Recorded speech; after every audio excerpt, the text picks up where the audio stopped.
Hello mga auntie, good morning, another mini vlog.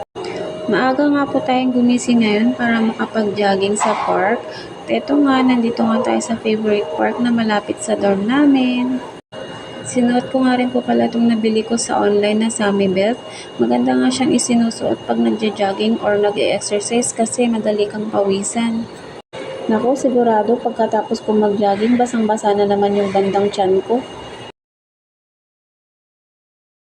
Sinuot ko na nga rin itong nabili ko sa net na running shoes. Mura lang yan mga auntie, 200 NT lang kasi nakasale yan nung nabili ko. Sira na rin kasi yung running shoes ko na Nike, pudpud na, kaya kailangan ng palitan. Maganda nga siyang isuot kasi napakagaan niya at saka hindi siya masakit sa paa mga auntie kahit ilang oras kang nagja-jogging.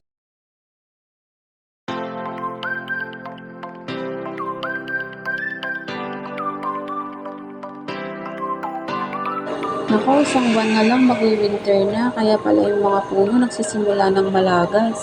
Nagpahinga muna pala ako bago ako umuwi ng dorm. Ang sarap nga ng hangin dito, ang fresh-fresh. Parang ayaw ko na umuwi.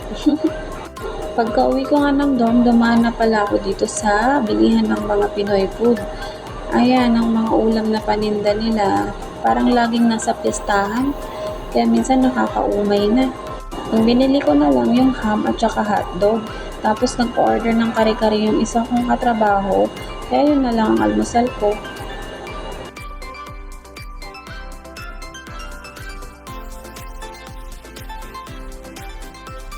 Kain mga auntie. Thank you for watching. Bye!